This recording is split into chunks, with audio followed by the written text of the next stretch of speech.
Good afternoon, everyone. Welcome to Politics and Prose. I'm Brad Graham, the co-owner of the bookstore, along with my wife, Alyssa Muscatine, and we are quite delighted to be hosting Annie Jacobsen again, this time for her new book, A Biological War, a Scenario. This is Annie's eighth book in just the past decade and a half on various topics of national security interest.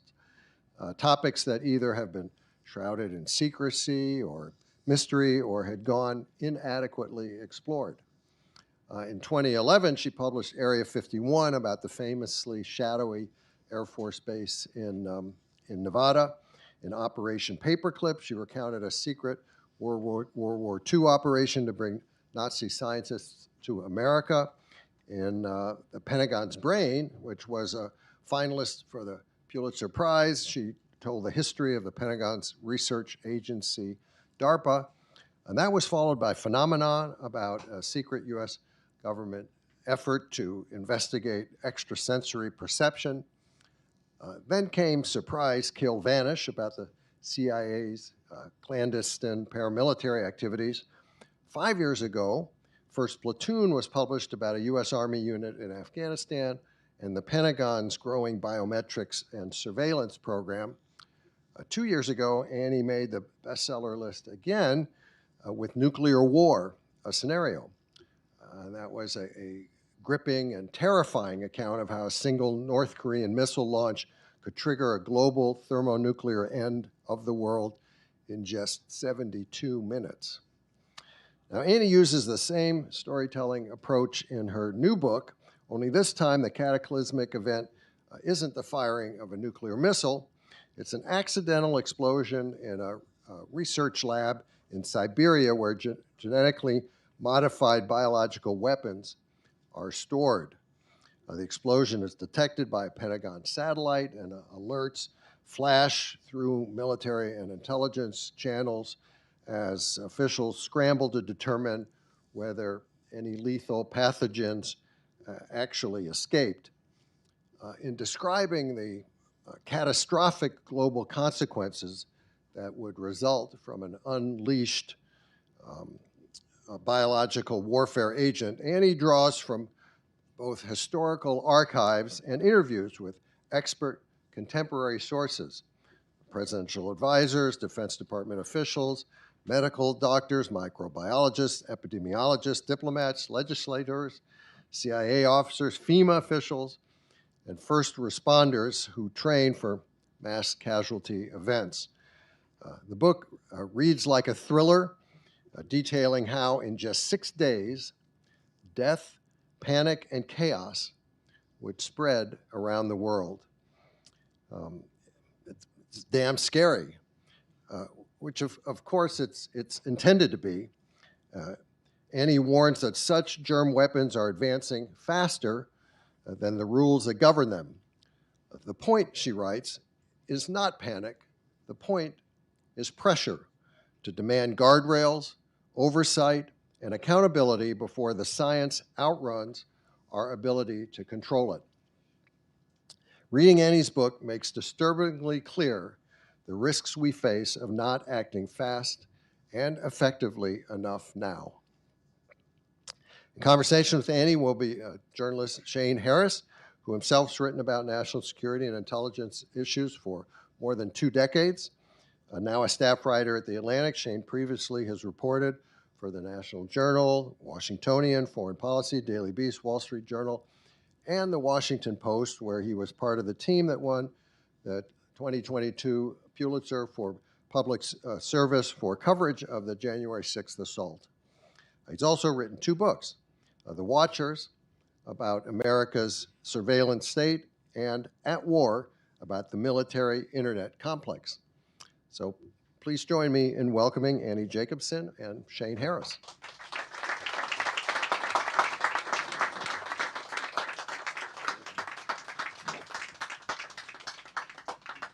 Hello, everybody. Thank you for coming out on a Saturday night to talk about this most uplifting of topics, which I think you can get a sense of the book from that great introduction. I am very pleased to be here with Annie Jacobsen, whose work I have admired for so many years. I had the great pleasure of talking to her about her previous book, Nuclear War: A Scenario, but we had to do that remotely for a podcast. So this is way better because we get to be in person. So Wonderful. it's lovely to see you. My mic's on? Okay. Um, so I don't want to give away too much in this book. I think you said publicly, spoiler alert, it doesn't end well. It's not exactly a happy ending book, but it really is true that this reads like a thriller. That the scenario that you've imagined has real narrative and it has propulsion to it, and it's made even scarier by all of the facts that you pack into that narrative, and it's extremely educational as well. So we'll go through some of this. I won't give away everything, but I want you to start by talking to us about what I think is sort of your main character in this book, which of course is not a person, it's a pathogen. So tell us a bit about this germ, this bacterium around which you have built this scenario. The villain is plague, yes. First of all, thank you, Politics and Prose, very much for having me, us. Thanks, everyone, for being here. And thank you, Shane, very much. I'm a great admirer of your work and your book, so it's fun to be together talking about this. And yes, every story has a villain. There's a couple villains in here, but I was going to say that the inanimate object, but of course it's not, because plague is a living weapon. Plague is Mother Nature's organism, but in this book it is weaponized.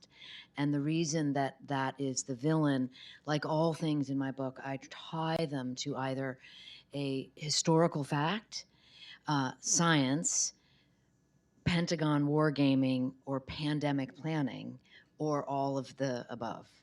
In this case, plague, we also have this incredible historical precedent. We've all heard of the bubonic plague. And I quote often, or frequently at least, from survivors of the 14th century bubonic plague, because it's very spooky when you realize this did happen and what it did to society, what it did to human nature, what it did to people, this fear of infection.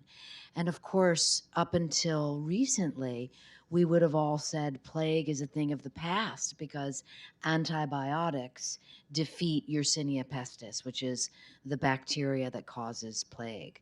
A pathogen, by the way, can be a virus or a bacteria. Um, and so there begins the villain's role in all of this. But it's made even worse by the fact that the Soviets, during the Cold War, despite having signed a treaty that makes biological weapons illegal, kind of crossed their fingers behind their back and set about, after signing the treaty, vowing not to make biological weapons anymore. They set about creating a sprawling biological weapons program, and their kind of lead pathogen was a super plague weapon. We can get into that, but that's the intro of the villain.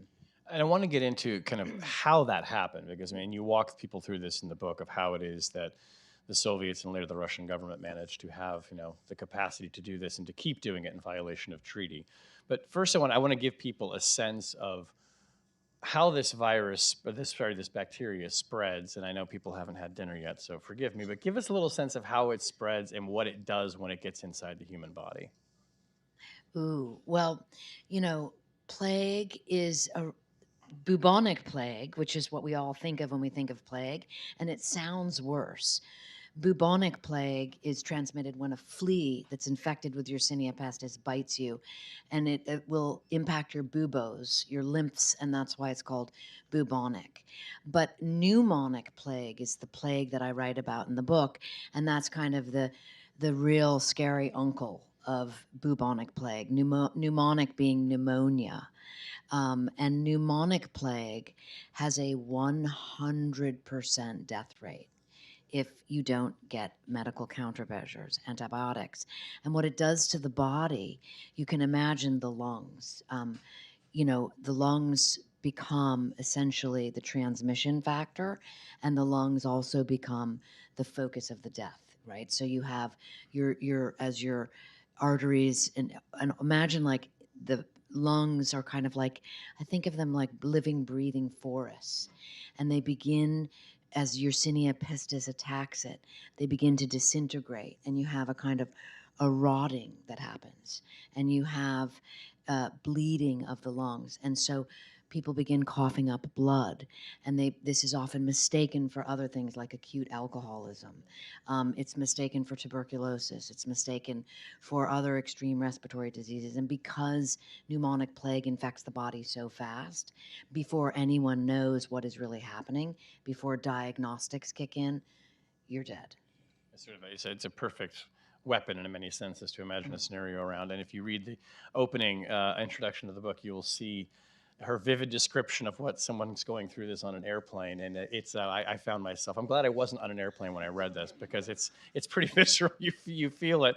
I want to talk about, in this scenario, you imagine the pneumonic plague escaping, essentially, getting out unintentionally, from this lab in Siberia called Vector. Tell us what Vector is. Tell us why the hell it exists. Yeah. Well, Vector is a BSL-4 lab in Siberia in Russia.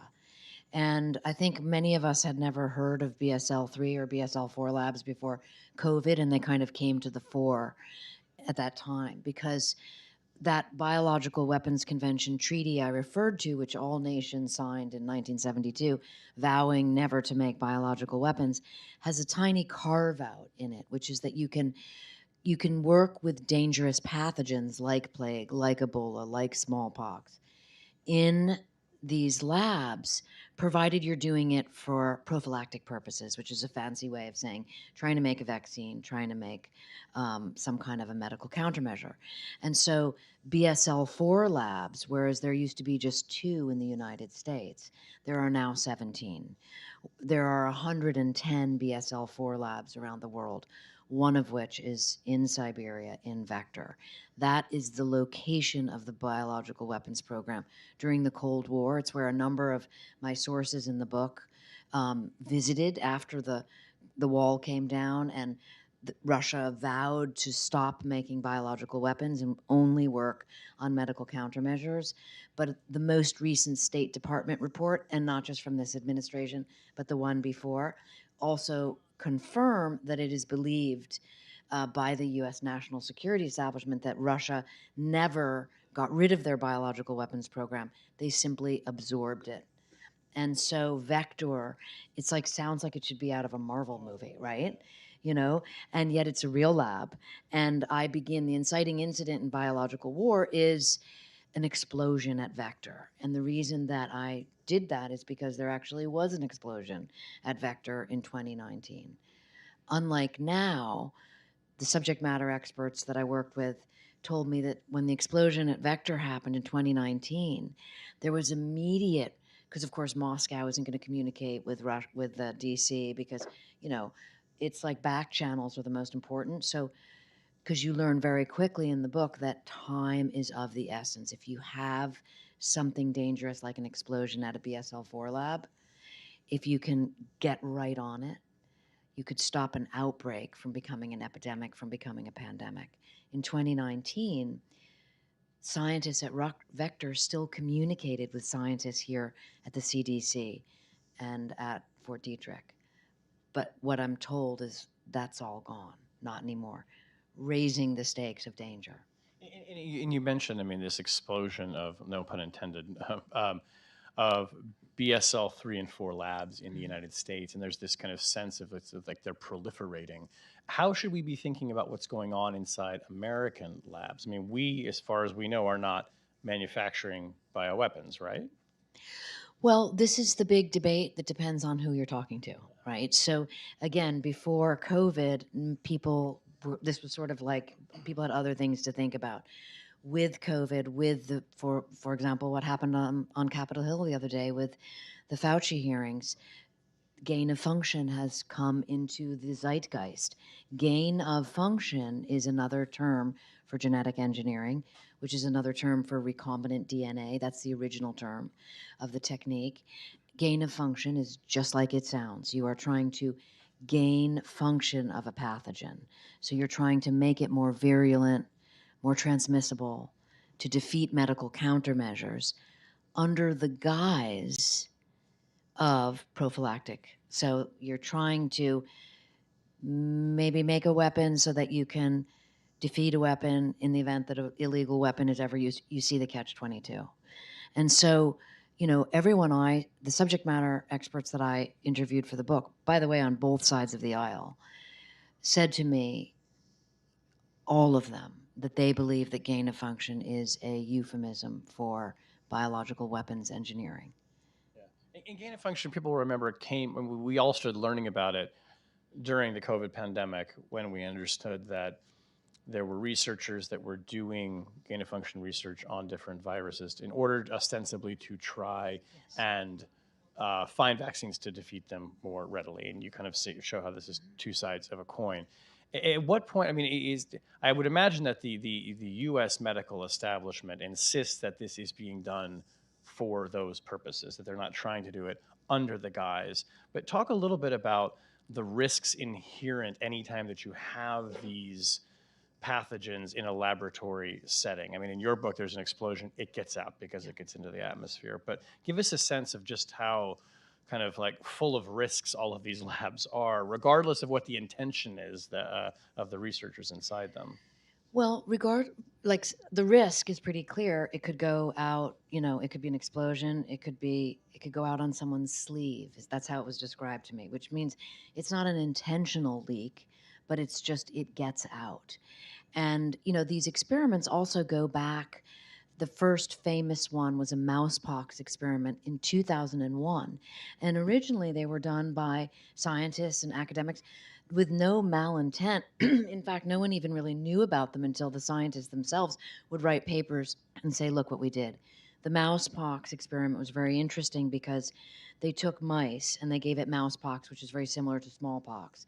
And they injected it into mice that had immunity, but they had performed gain of function on the pathogen to get rid of the immunity because they wanted to show, look at this, you can actually tweak a pathogen to make it defeat what you thought was a vaccinated mouse. And that was the first alarm, where all the other scientists were like, this is a really bad idea. Like, they weren't saying we're trying to find medical countermeasures for mice. They were just saying, look what we can do. And that's where you have to say, how is that prophylactic? And there are other experiments that I write about. I keep the narrative moving in the book so that you get to the end.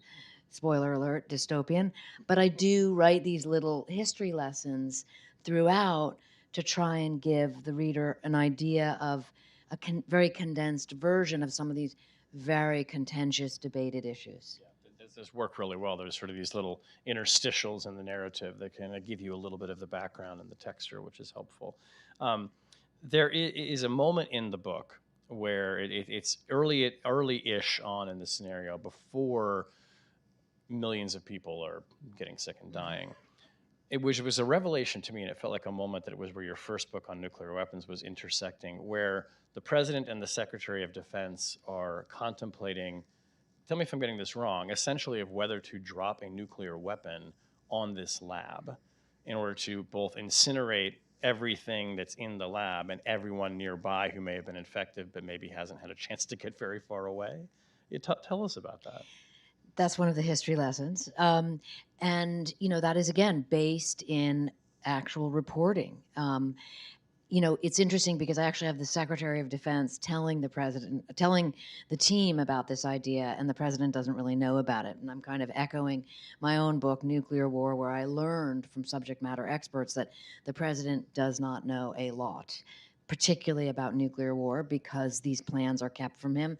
The idea is we're never going to have to really deal with it. But the Secretary of Defense you learn in bio that it's very different than nuclear. Nuclear is controlled by the military, by Stratcom.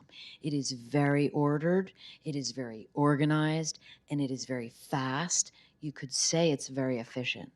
Bio is completely different. Bio, the Defense Department, the intelligence community is going to be looking at that leak initially to try to determine it. But as soon as it's going to arrive in the United States, the Defense Department has no role initially. It's HHS. it's DHS, it's FEMA.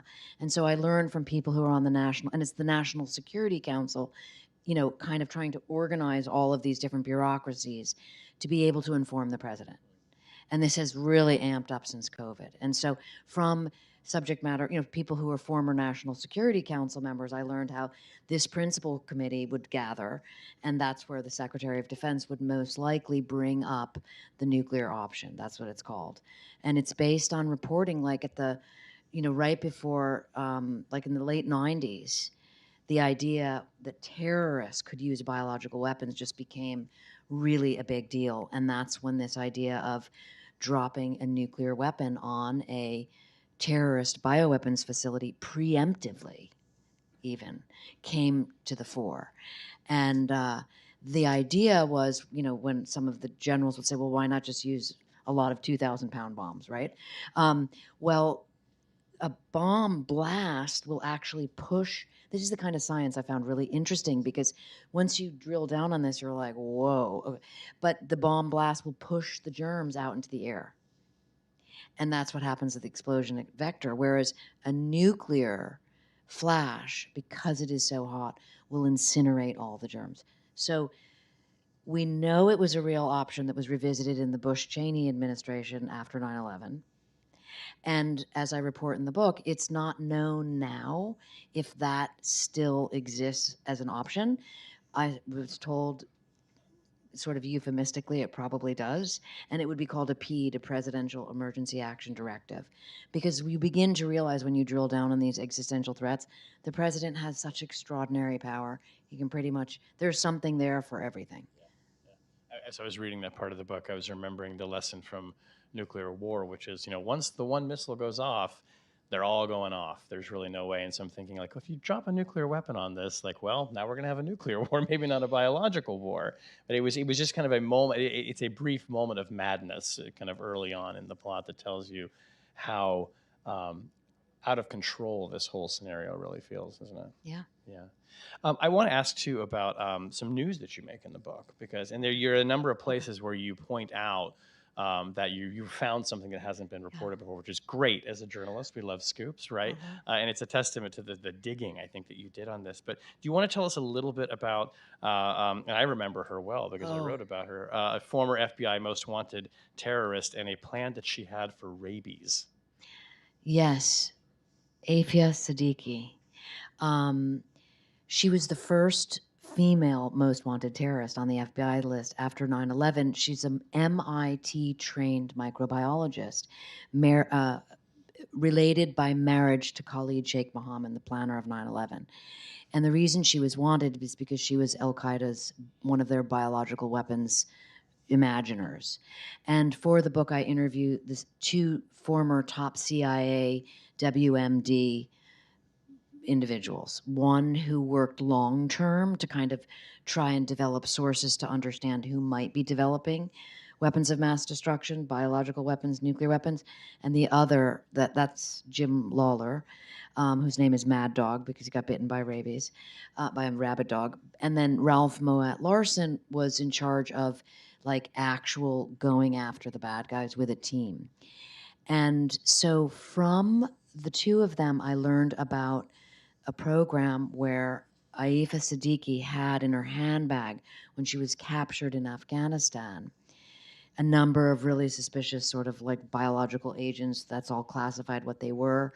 But her plans, according to Lawler, were to create a chimera pathogen, which is what, when you mix two components of a pathogen together for more virulence, to make it more transmissible, to defeat countermeasures. And hers were mixing rabies, which, like pneumonic plague, has 100% death rate if you don't get a vaccine. She was going to mix rabies with chicken pox, making it airborne. And that had never been reported before. And I wonder why, like probably just because it would really upset people. And I mean, even more alarming is, as a journalist, this, you try to find a second source. I mean, in a situation like that, you think, who else is going to know? But I did find a second source, David Relman, who's the president's advisor to the president on biodefense, not just this president, but others before, confirmed that that was the case. And so this was 15 years ago. And when you think of what the science is, with AI enabled bio now, I think that the reason I was told that is, again, I say panic, not pressure in the end of the book, not just to freak everyone out and give you nightmares, but I just really believe, call me old school, knowledge is king. And that once you know what you know, you can think about where you might need to apply pressure. I remember when she was arrested, and the novelty of it was that she was a female terrorism operative. And so that kind of became the Yes. dominant narrative, and it, in a way, kind of maybe occluded a little bit the fact that, like, this is a trained scientist who was interested in, weaponizing pathogens. But I'm glad that you dug and you found this, because it gives a level of, it reminds people of the seriousness that law enforcement was treating this with. Tiny coda on that, Yeah. because it's interesting when you say about a woman that actually, according to the CIA, is that actually worked against her and for all of us, because one of the reasons that she was not taken seriously by Al Qaeda is because she was a woman. And it reminded me of a detail I came across when I was writing Operation Paperclip, when Albert Speer, Hitler's defense minister, came to him with the idea, we need to make an atomic weapon, a nuclear weapon. And Hitler didn't want to do it because he said, that's Jewish science. You mentioned AI, and I've been writing a lot about AI in the national security context lately, and the thing that people will tell you that they're really freaking out, they freak out at a lot of things on AI, including valuations. But people seem to be really worried about the potential for AI, whether it's an LLM or some kind of other, technology, to train someone how to build a biological warfare agent, or to possibly even build one. I'm curious what you learned about that. You don't go into that much in the book. You sort of raises once or twice, but you did talk to Sam Altman, the CEO of OpenAI, for the book. So where's your head at right now on AI and biowarfare? My head on that is in a very scary place. But I It's on did the next book. Yeah. I did something different with that, because I didn't want to give you an AI enabled pathogen, because I wanted people to know, as I was stunned to learn, that like Mother Nature's pathogens with a few tweaks are just bad enough. You don't even need to get into the computational science part of it. But I was concerned with ChatGPT in particular. That was just what I was using at the time. I wanted, so a bit of a spoiler alert is that the end of the book, we end in dystopia. I take you from outbreak to anarchy in 6 days.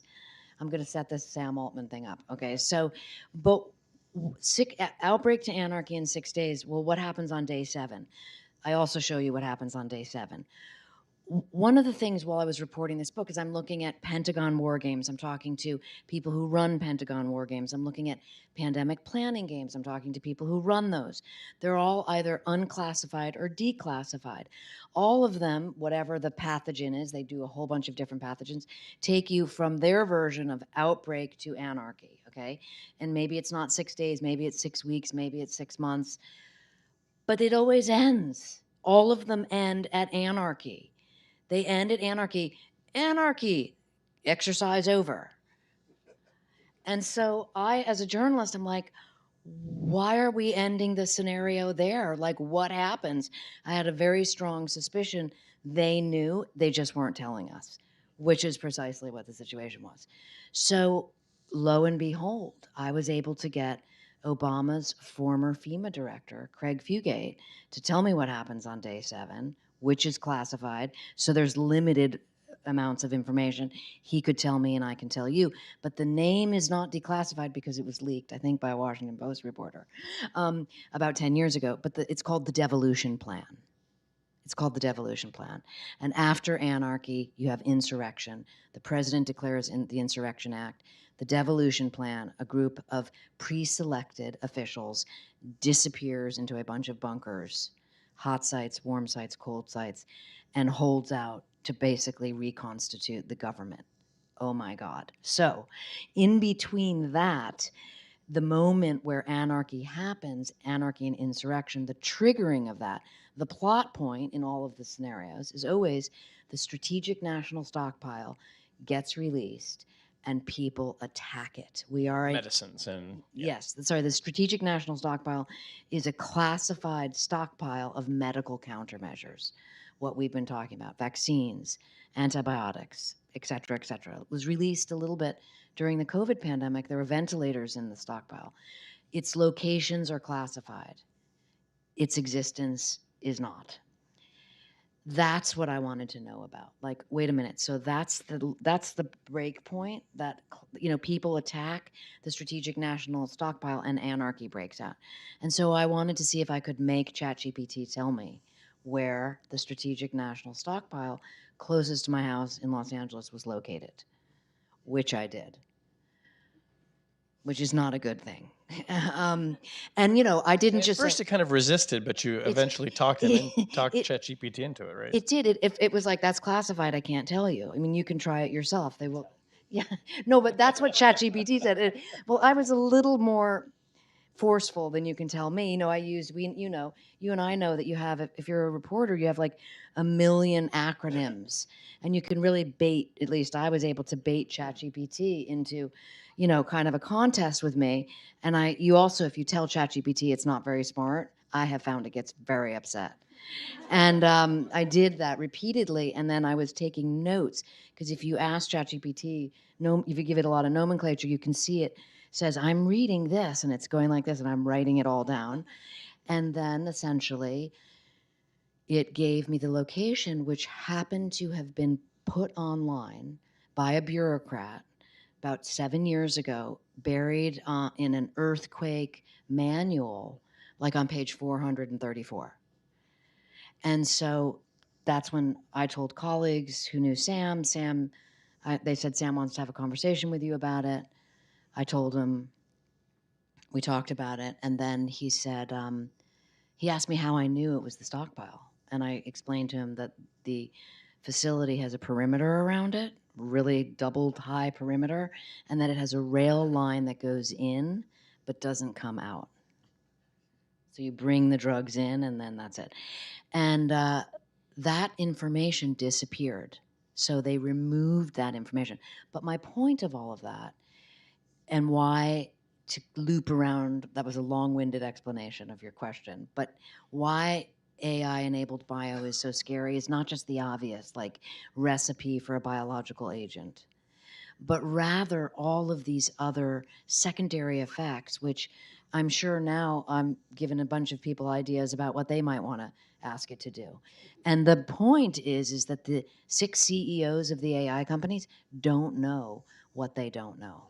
That's right. You mentioned the anarchy is the kind of as I was reading the book, is thinking of how people are going to themselves in a way devolve, to borrow that term, um, as it becomes increasingly clear that the government is not only coming to your rescue, but the people won't even know. The government has left to basically go preserve itself while the rest of us die, and and then they come back and pick up from the ashes.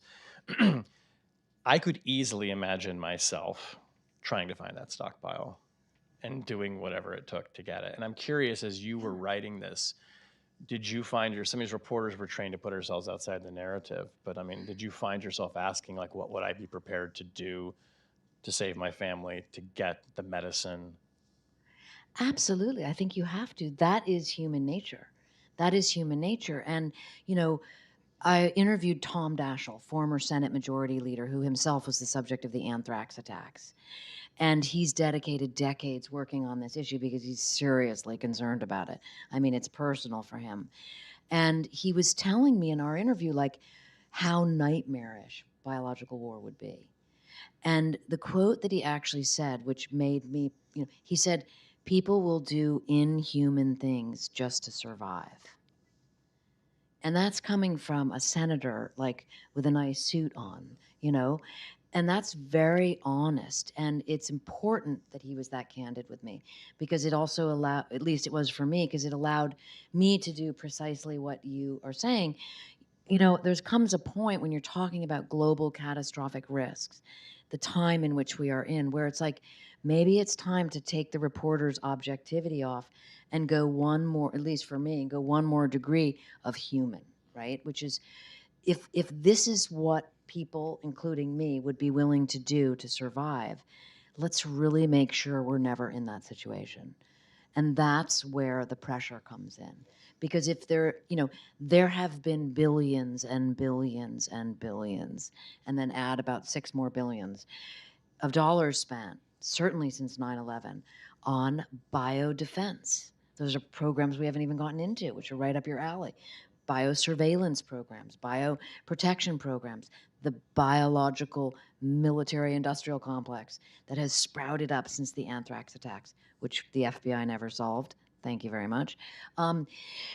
What about, and yet there's no plan. There's no plan for what happens after anarchy starts to happen. So that's where we really need to drill down. And we should talk about this because, so what are some of the solutions maybe giving people a false sense of hope of what might happen in this scenario? Because, this is kind of a maximalist case. We could imagine potentially a pandemic that is 3 times more lethal than COVID, but it is not as devastating as pneumonic plague, in which people, society might kind of hold together. But after finishing this book, what do you think are the obvious things that need to be done now that policymakers are not doing, that state and local officials maybe might be better positioned to do than the federal government? You spent a lot of time examining the response of your hometown, Los Angeles, in this book. Where do you come down on what needs to happen right now to either get ready for this or to prevent it, or both? It's the most important question you're asking. And when I was writing the nuclear war book, Craig Fugate, Obama's FEMA director, said to me, and I said, "What about the planning? What?" He said, "Annie, in a nuclear war, there is no planning. There is no population protection planning. That's what they call it, because everyone's dead." Okay, so in other words, once upon a time, there was civil defense because we're all going to go into bunkers. And now the government has just wisened up that there is no nuclear war, game over. So there has to be no nuclear war. And there used to be treaties. Now we're out of the treaties. Okay, so you're talking about the same solution in bio. Biological weapons are illegal, unlike nuclear weapons, which are legal. It's bananas to think about that.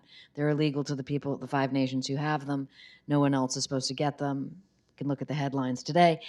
But biological weapons, because they are illegal, there are no ways to enforce, because there are no treaties other than the treaty that says we won't make them, which everyone's violating in some metaphorical narrative capacity. So to my eye, and I'm not a policymaker, but interestingly, I've been asked to come speak about this at the United Nations, at the Vatican, at the Senate, because I think one of the things that I bring to the table is the simplicity in the narrative, right? Just, you can go wonkers on policy and deterrence and all these, and it's just like when it comes down to it, it's just a narrative story. Like, we're all gonna die. That's not a great thing, okay? And so I have all these, very fancy people with ties and suits and be like, "Annie, thank you for making it simple." And it's kind of like, well, obviously, so what do you do? Well, it's like not planning to have bunkers. It's about planning to have diplomacy. It's about planning to get the nuclear treaty back into effect. It's about planning to get a biological weapons treaty into a new treaty. The treaty's doesn't even work. And then we could go on forever about this, but there's all different ways. Of course, if I'm sitting with a room full of defense people, it's like, China, the adversary, of course you can take that position. Of course you can, and people do, and people will. But what seems to be missing right now is the good old idea of diplomacy. And I think that there's a sense maybe even among some policymakers that diplomacy will never work because human beings are just going to revert to their base instinct, which is we're going to build these weapons because everyone else is going to build them, right? And there's a sort of an inevitability about that. But as you point out in the book, there's room for people to start attacking this problem. If there is, pneumonic plague sitting in a lab in Russia, maybe we could start there, right? And do you get any sense from these people who are inviting you to talk that they really want to do something, or is it just like, please come in here and maybe scare somebody to act? Oh, most certainly. For me, I think when I went to the United Nations twice now, and I just wish that that kind of international body, I wish that that international body gets its sort of North Star feeling that it had when I was a kid. You know, I know there's been a lot of just diplomacy has been failing in so many aspects, but I feel like you need an outside body. I feel like the UN is so important because it is kind of a more objective, you know, okay, we're all treaties to the party, we're all signatories to the UN. So they're kind of the arbitrator of different nations. And of course within that people are fighting and this, that, and the other thing. But I think that you can always have more be done. And that's why my books end in dystopia, because when you're up against that, you're up against everybody dying or everybody doing inhuman things to one another, then you say, well, okay, so what's so bad about the fact that we have to actually have conversations with our adversaries or our enemies? We're going to take questions in about 5 minutes or so. So please be thinking of those. And there is a mic on this side here. So please make your way up there now if you want. I do want to talk a little bit about what's in the news this week, because and you mentioned that Tony Fauci was testifying on the Hill this week. He obviously didn't say very much, but people have read the diaries, and there's been this whole kind of new round of conversation about the role of public health officials during the COVID pandemic. I'm curious, one question I have for you is, after studying an outbreak like this so closely, what do you feel like we did well in the COVID pandemic? I mean, take we as in, is it society? Is it policymakers, public health officials? Where do people fall down? What are kind of, there must be some lessons learned about COVID that you come out with from this book. The two lessons that I learned from COVID are both bad, which is, it actually can be a lesson, which is that we have to move from that. I mean, first of all, to my eye, there was, despite these trillions of dollars spent, which I've described, we were completely unprepared. I mean, it was just like an absolute mess from day one. Okay, so there was nothing that was supposed to kicked in. So that's one. And then two, this idea of the fracturing of public trust is just so devastating. Devastating. I leave COVID out of the book. I mean, I mention it in as much that I mention what Chinese officials did in the beginning, and I use super spreader events that took place in COVID, and I echo them in the book because that's just basic science fact. But I think the takeaway, I didn't want to have a partisan position. I don't take a political role in anything. No one knows what my politics are. It allows me to have readers everywhere. But with what happened on Capitol Hill, my big takeaway is this idea of, you know, whatever you think of the Wuhan leak, what you can't deny is that a leading public health official conspired. That term I use very authoritatively. Conspiracy is a group of people working together to deceive. And that is what happened. There was 12 scientists, 10 of whom said a lab leak is plausible, 2 of whom said no, and that metric was flipped and a different story was written. And so how could any of us be asked to think anything, at least to my eye, than we were misled? And being misled is so dangerous. It's just so dangerous, particularly when your health is involved, because time and time again, when I came across Defense Department documents planning, the real problem with a biological incident or attack, and by the way, it's the only thing in Defense Department planning that involves an incident. It doesn't need to be an attack. I mean, if there was a nuclear incident, that's not an attack. That, right? It's like a biological incident is just as lethal. And what the outcome and why it's so terrifying is because of fear of infection. And so that fear of infection mandates that we have public health officials that can give us information. Okay, even if it's not accurate because they don't know, because there's so much uncertainty with bio, so much uncertainty. You and I have completely different immune systems. Pathogen A will affect me completely different than you. Uncertainty, you should be saying, we don't know. And so what we could learn from all that is like, public health officials don't know. And so when they're being deceptive, that's like a bridge way too far. One last question on this, then we're going to let your readers and fans ask you questions. But just on the question of the origins of the pandemic, and to be clear, like, I mean, there's still not unanimous consent agreement on whether it evolved naturally. Many scientists believe very strongly that it did. Some think that it more likely came from inside of a lab. I don't think anybody like really thinks that the Chinese government deliberately engineered a bioweapon. I think we've like there's some people who may be saying that that's kind of a minority view. Point being, is that the idea that it could have originated in a lab and got out accidentally has gained a lot more traction in recent years. And in the beginning, I think there was a sense that that was a very fringe kind of theory. But now we see that there was probably a lot more uncertainty around that. Had officials come out and said to the public, we don't know, but this may be the case, do you think that would have changed how the public responded to the pandemic? I mean, hindsight, we just simply don't know. We don't know. What I do know is the political climate being so tribal and so divided.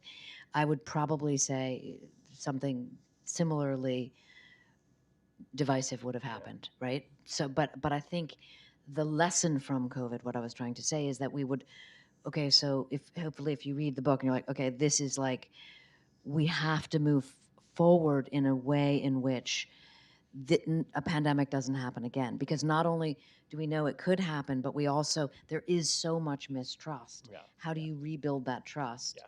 That's the most important thing moving forward, because people have to be able to take direction.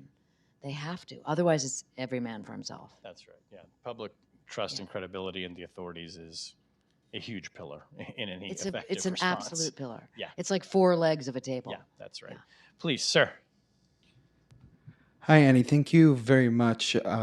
Gotta say, fastest I've ever finished a book.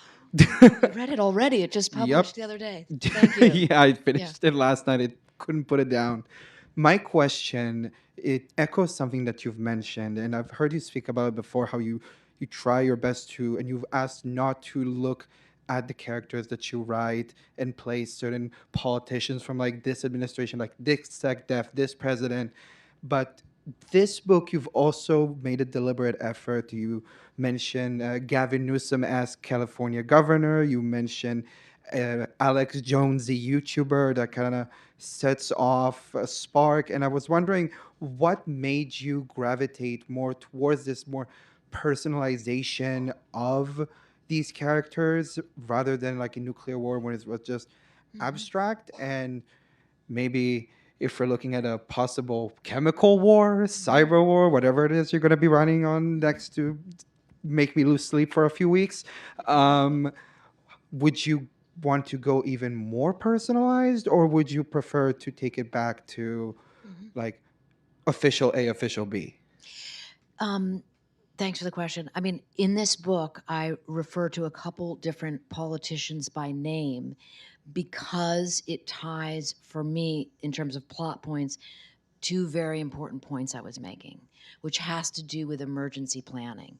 Unlike all my other books, which deal with war, which essentially is like not in the United States of America, this, if you have a biological incident in the United States of America, it's here. And so I was making a point, and I live in California, and I was making a point about our governor and how we had a huge emergency with the devastating fires. So that's what I was referring to specifically.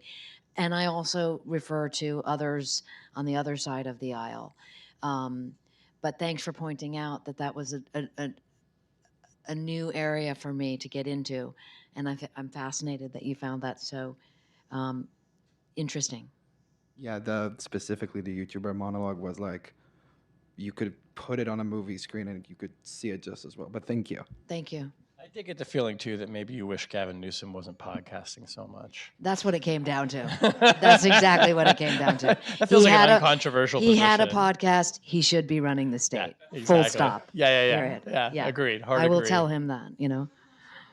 Hi, thanks for doing this. I've been really kind of anticipating this book for a while since I heard that you were writing about a biological outbreak scenario. I have a doctorate in virology. I work in biomedical research. And I guess this is kind of stemming off of, you know, your idea to apply pressure.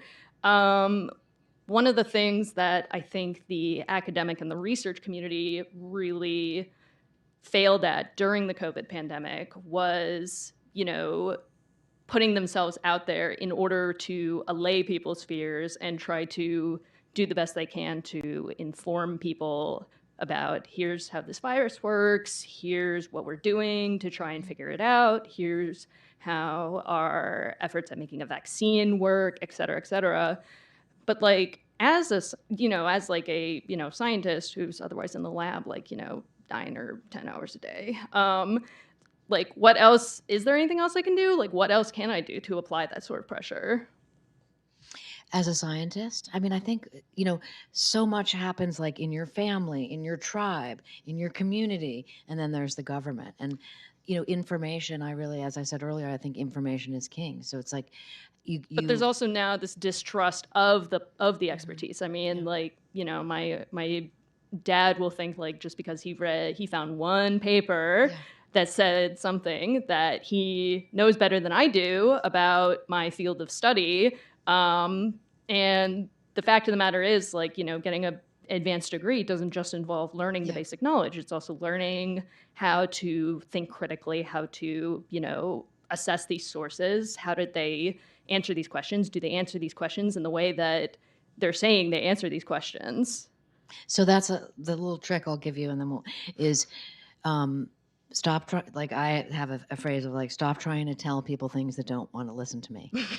And even if it's your own father, it's like there are plenty of people who probably want your insight and your expertise, and you learn to kind of figure out who wants it and who doesn't.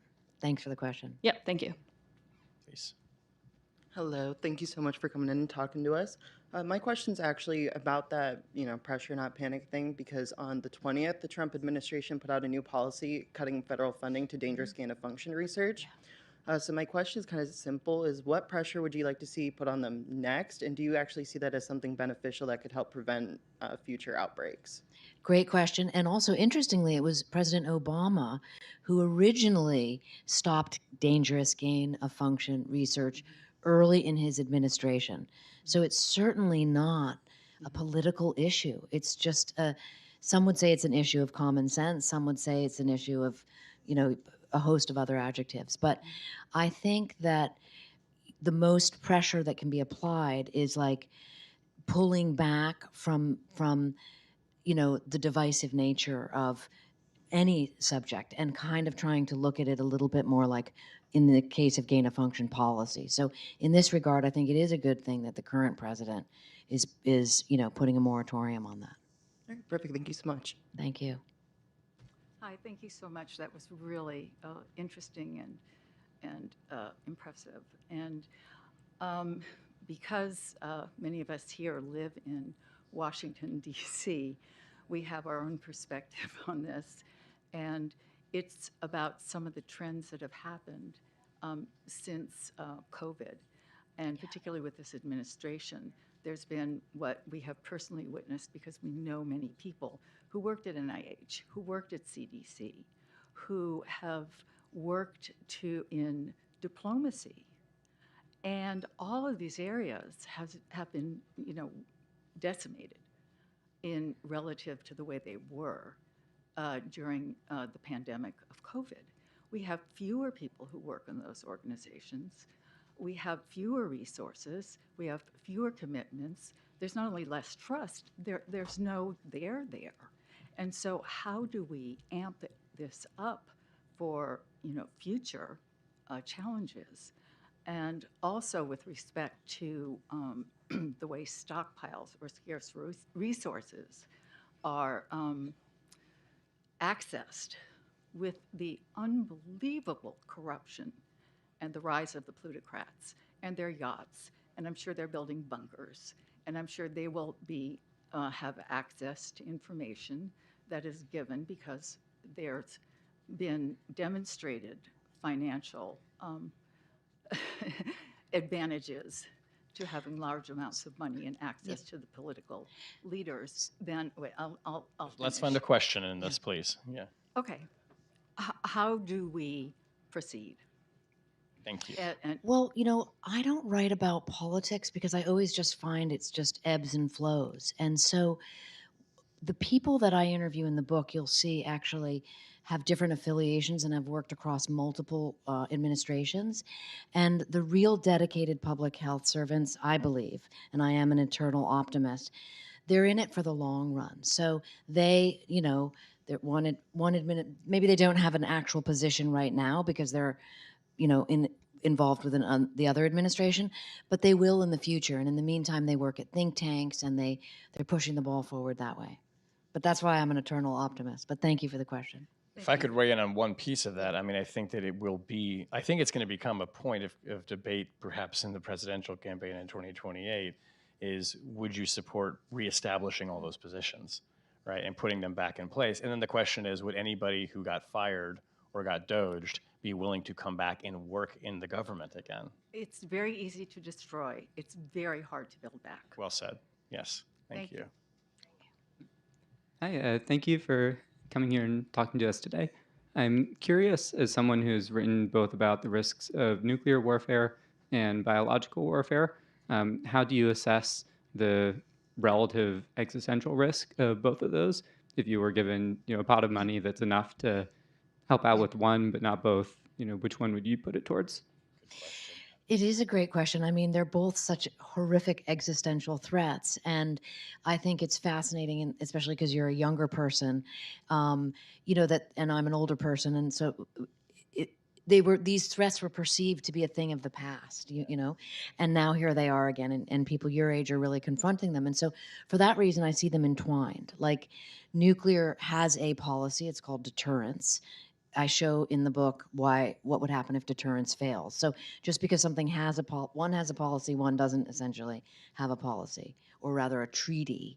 And so that I see them entwined, and I see for the future, looking at global catastrophic risks, and AI will certainly be pulled into that mix as all part of the same very important way forward to deal with that in the new world, because as was said in the intro, science and technology are outpacing democracy. Mm-hmm. And so, would you put the pot of money towards one or the other? I mean, they both need to be dealt with. Thank you. Thank you. I kept thinking, reading the book too, that if there was something like a scenario between COVID, like pick that because we all live through it, we understand it, and this, which is a pretty hopeless scenario, but something in the middle that's like society fracturing but not society decimating. I kind of wondered, maybe we would have the capability to help some people. Maybe we don't save everyone with the stockpile, but we save a few, and maybe we can create islands of stability in the country where some places are going to hell but some cities are okay. I mean, can you imagine a way that doesn't end in dystopia, that's sort of like bio-war light? Well, now you're talking about the bubonic plague of the 14th century where half the people died, right? And it's pretty grim, very, very grim. But It gave us the survived, right? Renaissance, but, Yeah. Society changing, but not necessarily civilization ending, which nuclear war feels like would be. Yeah, please, another question, Yeah, sorry, it came after me while you guys were talking. I couldn't leave it by. So, spoiler alert, cover your ears if you don't want it spoiled. But you do talk in the book about ultimately the government imposing martial law. Mm-hmm. And that is kind of like the kickoff of the third act. And I was wondering, not from the author perspective, but talking to the defense officials and the government officials who walk you through how that might go about, how do you hear them talking about this possibility, which at the end they are preparing for it as a contingency, not as a fantasy, of having the military step in to replace essentially the government, and to the extent of turning their guns onto fellow Americans? Like, how do you hear them talking about it in offices and like in sit down interviews? I mean, I'm going to talk, and then I'm also going to let you talk because you know a lot about this. So the Insurrection Act allows for that. The Insurrection Act is the only act, and the president can declare it in basically any circumstance he wants, which we know now from how powerful executive power is. And that allows the military to act like law enforcement. Otherwise, the Posse Comitatus Act that was after the Civil War prohibited that. But the Insurrection Act that takes it all away. And so the defense officials that I spoke to would say, well, if everybody behaved, no one would be shot. If you just do what we say, Yes, everything will be yes, fine. Yes, right? I would just say that I think that if you talk to people in the military, they understand the gravity of what that would mean if you invoked martial law. And it's disturbing to me how policymakers in the current administration throw that around and even sort of threaten with things like the Insurrection Act. I sometimes think they don't understand fully what they're contemplating.